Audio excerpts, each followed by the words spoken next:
Welcome back. Feeling better. Took a little turn for the worse there for a few days. Nothing serious, I guess maybe a little cold or whatever. The weather has been a little nicer, and it is Burr months here in the Philippines.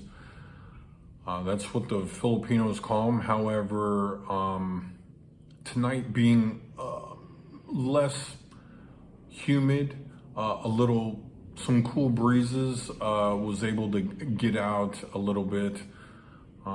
Like I said, I haven't been feeling well. For the new subscribers and drop-ins, this is my vlog. I was a professional gambler for 25 years-ish. Quit right about 3 years ago now. And this is what has become of my life. That's really it. Maybe that's what stopped me, right? Fear of what would I do? I often feel like, even today, that I'm waiting for the new me to show up. This also, I'm an entrepreneur and freelancer. I work online and work remotely here in the Philippines right now.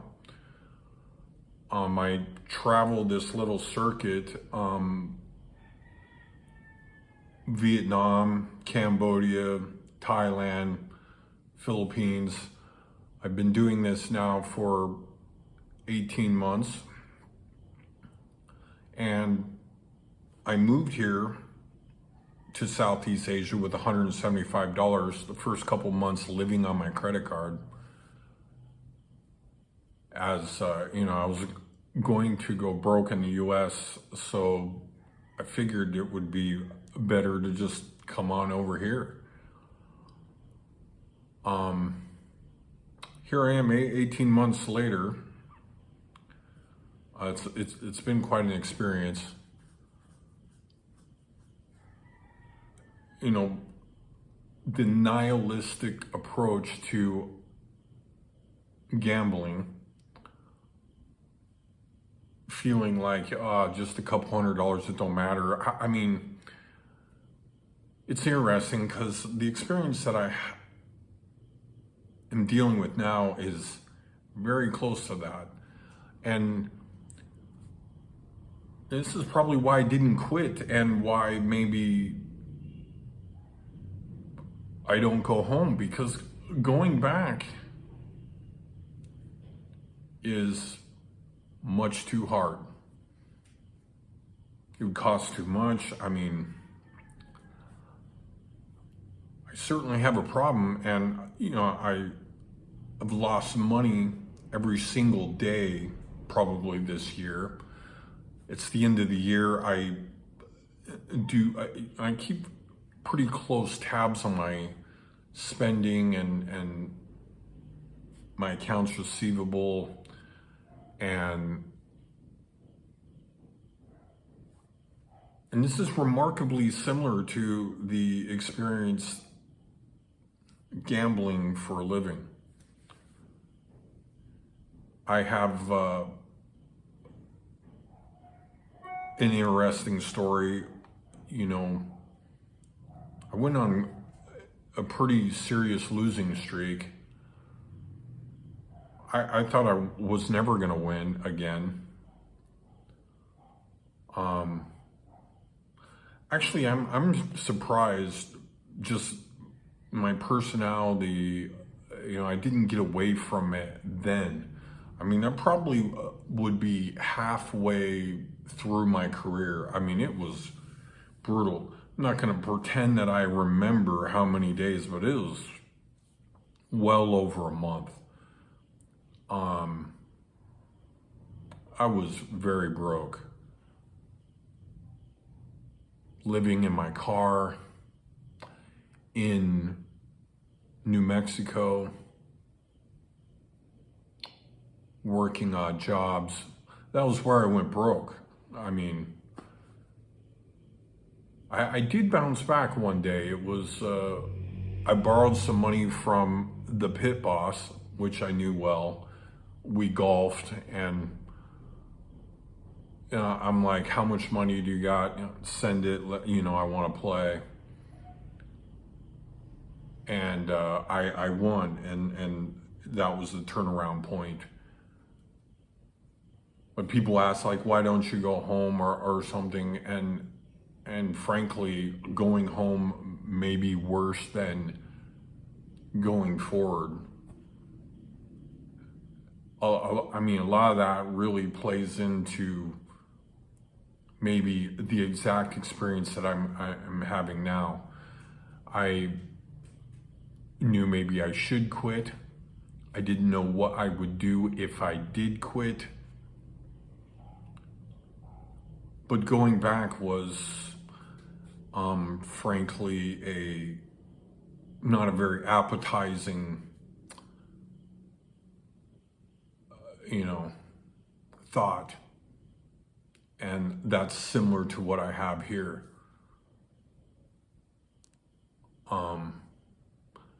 To touch on some of the questions, I have my laptop here. I'm going to answer some of the questions, but some of them stand out. I mean, that's one of the ones that stand out. I mean, I never could really see myself here.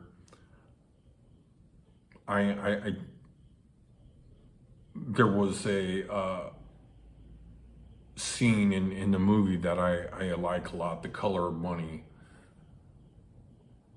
Grady Seasons was getting beat and says a line, I can't help it, take it on off.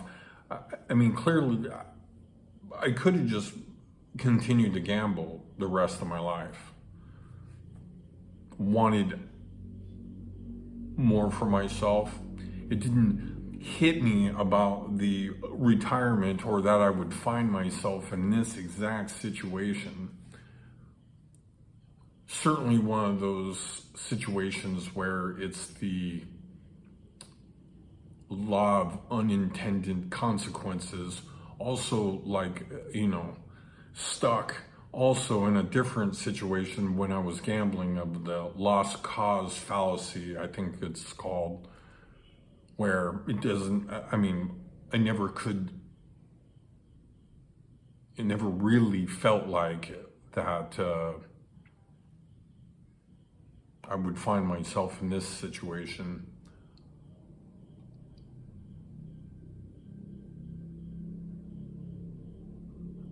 I think about a lot.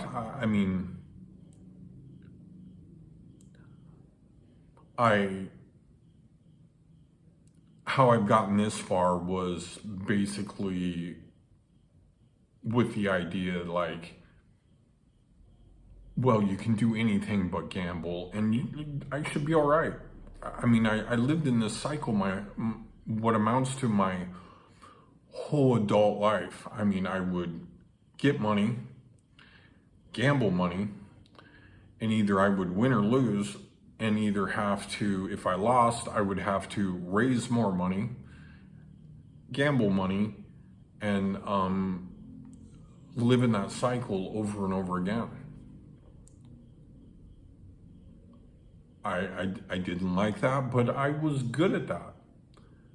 And I felt like, well, if I took out the gambling part and the losing part, this cycle would be totally fine.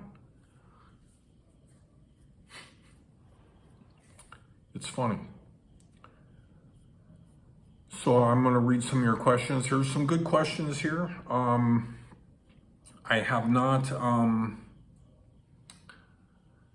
I've not been keeping up on them because I've been sick, so I'm going to try to skip through them, and I know a few here that I'm looking for. I'm hoping I can find them on the fly. Non-refundable tickets, can they be changed or deleted? No, they can't be changed. Maybe they could be deleted. You can throw them in the trash can, that will delete them. Great content as always. Could you help me? Oh, it's a spam one.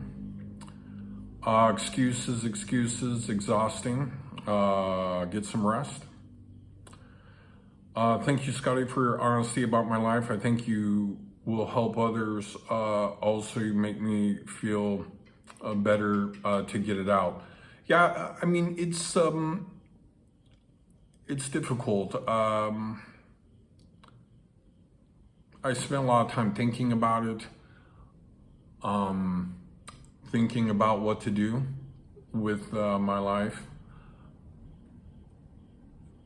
Like what I just explained to you, I constantly try to evaluate what I got and what might be the best move going forward. Guys that teach English is equal to desperate ones living abroad. Okay, I don't know. I mean, teaching English, I think, is a respectable job for expats. Why chase the peso over the USD or euro? Such a tiny market here. Take your business ideas to China. Easier, cheaper doing business there. When I started business in China 2014, zero capital investment required to start. I owned 100% of it, no partners required. I am familiar with China. I've been to many cities in China. I do know there's a lot of opportunity. Makes me nervous, but I went to Shenzhen, and there is a huge market of electronics, stuff that you'd never see in the United States, and all I seen was dollar signs, but that's a different video for another time. Your videos have resonated with me recently. I want to thank you for helping me with my situation. I'm 65, going to be 66 alone with another 2 years, at least of child support to pay. Wow. I was laid off last year and my money is starting to run low, and I'm grateful for your videos to remind me of what I need to do. Child support's tough. Being that age, it's got to be super tough. Best of luck. Okay, let me kind of scroll down here.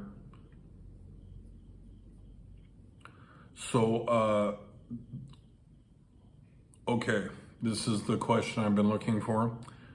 Thank you for sharing your story. I'm curious if any of your wives took issue with your gambling addiction and the effects it had on them on your marriage. So I was married to 2 ladies 3 times. The first one was very early on in my gambling career. How I got involved with gambling and that relationship was frankly, we had a child and man, a lot of money.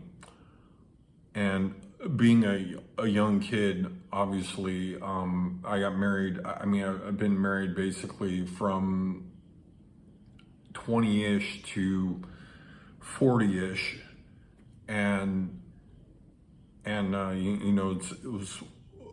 that was when the gambling started to ramp up. Even though I didn't have any idea what I was getting myself into, other than I knew what I was making was not enough, and I had ideas. So that's how that got started. Now, second wife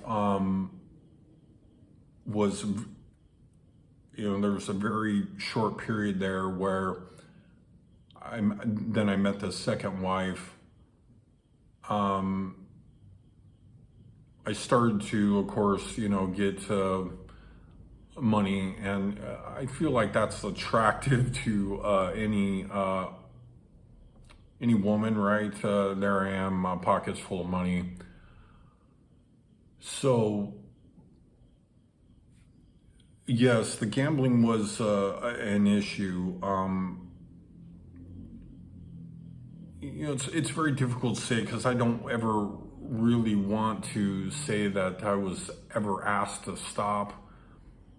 I was maybe just more hypnotized with the idea that this was going to work, and hang tight, ups and downs. I was working a little on the side, but I was definitely taking the money and gambling.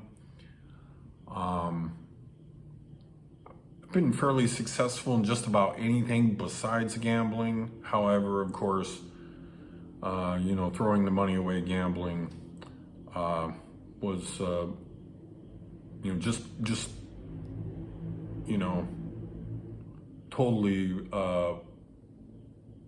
neutralized any earnings. So there's that. We made it about 9 years. We divorced. I continued to gamble. That didn't didn't stop me at that point. And I ended up marrying that same girl about a year later, swearing off gambling. Actually, fun fact, I on my day we were going to be married again in Vegas, I traveled from California to meet her. I actually went down to, I believe, my last $25 on my wedding day, only to come back and win several thousands of dollars, and of course continued to gamble. She did not know this. She was coming in, and I was at a blackjack table gambling, and I was able to get all the money back and win some more, and we made it another, I don't know, 7 or 8 years, and that was the end of that. Sure, it was an issue. It was less of an issue the second go round. She was supportive. I feel like she had a lot of confidence in what I was doing, but close to the end, I kind of got the feeling confidence was slipping, and near 40 at that point. Our lives were changing.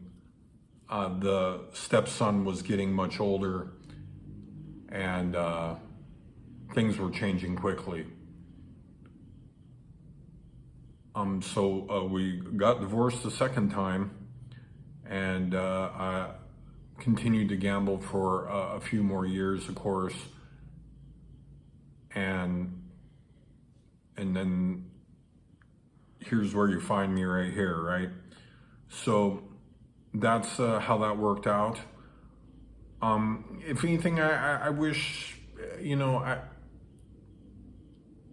I wish maybe I would have spent more time with my wives, and maybe that would have had a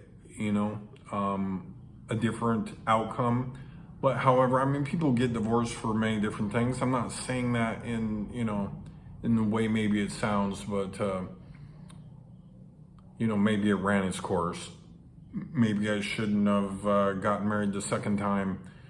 It's hard to say, but frankly, had a good time being married, and also have a good time being single. So there's that. But it'll be interesting to see what happens here. To circle back to the conversation a little bit, it's the end of the year here. Like I said, I track my accounts receivable and accounts payable closely. I set out to try to reduce my credit card debt, and from what it looks like at this point, I have lost money, what amounts to every day. I'm not sure if I've lost more over the last 3 months and lost less closer to the beginning of the year, but my preliminarily year-end figures suggest that I lost about $200 a month since I've been here. And I'm sure what most of you are thinking are exactly what I'm thinking. This will indeed result in something. And that's what the blog's about. Anyway, thank you very much for watching, and I will catch you on the next video.